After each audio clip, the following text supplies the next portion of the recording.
So this is a story about what happens when the life you've built just disappears in an instant. It's about hitting rock bottom and then somehow, against all odds, finding a way to rebuild one small piece at a time. You know that feeling? Like something inside you just quietly broke? This whole story is about what happens when the floor completely gives up from under you and how you can possibly find your footing again, even when it feels like everything is gone. So let's meet John. He's 29 years old, and he had a pretty good life. I mean, a new baby, a steady job, everything seemed to be on the right track. But we're about to see how, in just a few short months, that entire life just completely unraveled. Okay, part one, when everything falls apart. Let's really look at how fast a stable life can change. Because for John, the drop from a happy, normal existence to absolute rock bottom happened in just 6 short, brutal months. I mean, look at this timeline, it's just relentless. January 15th, his dad's in a severe car accident. A couple months later, March 4th, he dies from complications. By month 4, half the insurance money's gone, and John's mental health is just in a total freefall. The very next month, his wife leaves and she takes their son. And then on June 12th, it's official. His bank account is empty. It's just this brutal cascade of tragedies that leaves him completely and utterly alone. And this brings us to a really crucial part of the story. The body keeps score. This is where we see that emotional trauma, well, it doesn't just stay in your head. It becomes physical. John couldn't just think his way through the grief. His body started showing the pain in very real, very physical ways. 32, that number, that's how many minutes the paramedics were trying to save his dad. And for John, this number just became this haunting echo, you know? A single moment, totally frozen in time, that his body would just replay over and over again. 2. That's it. That was the average number of hours of sleep he was getting. His body was just in a constant state of high alert, just running on pure adrenaline and dread. It was physically incapable of finding rest. $7.34. I mean, can you imagine?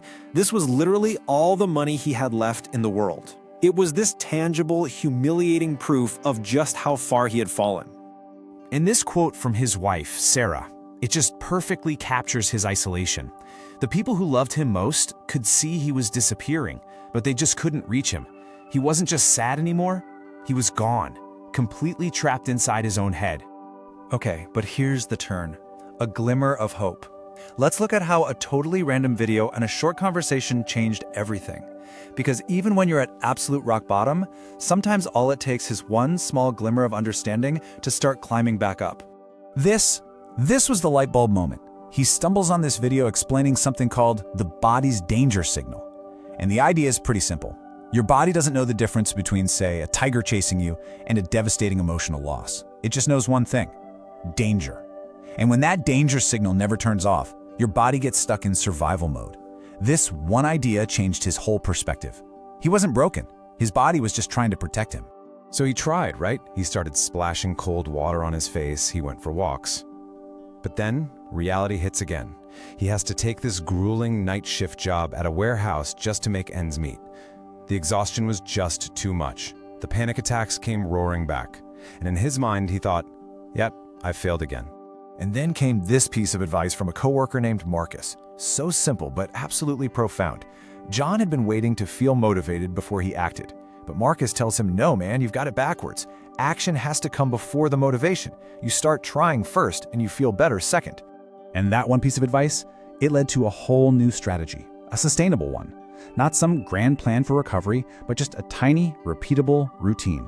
And it was all designed to do one thing: send his body a new signal. So he started again, but this time was different. First, cold water on his face, a little physical shock to just jolt his nervous system out of that anxiety cycle. Second, a 10-minute walk. That's it, just to reconnect with the outside world. And third, and this is clever, instead of fighting his insomnia, he broke his sleep into chunks. He started working with his body, not against it. See, these weren't cures, they were signals. And slowly, really slowly, these tiny actions started to create real change. He started sleeping more. His manager at the warehouse actually noticed his consistency. And then came the most powerful validation he could have ever hoped for, from his little boy Tommy, who just said, "You're fun again." And you can literally see the results over the next 6 months, right here. His resting heart rate dropped from a sky-high 94 down to 68. His sleep went from about 2 hours a night to a solid 7. And even his hourly income went up from $10 to 16. It's just this powerful, concrete proof of how small, consistent steps can lead to absolutely life-altering change. So, after all that, what's the core lesson we can take away from John's whole journey? Well, it's not just about surviving tragedy. It's about learning to understand the language of your own body. The big takeaway is this: that stress response you feel, the panic, the insomnia, the shaking, it's not a weakness, it's a survival mechanism. Your body is trying to save you from a danger that it thinks is still happening, and you can't just think your way out of it. You have to teach your body that it's safe again, and you do that with small, physical actions. That's the signal it understands. So that leads to the final question for you. What signal will you send your body today? Because that choice, that one small action, whether it's a 10-minute walk or just splashing some cold water on your face, it's available to you right now. Your body has been waiting for that signal. Maybe today's the day you finally send it.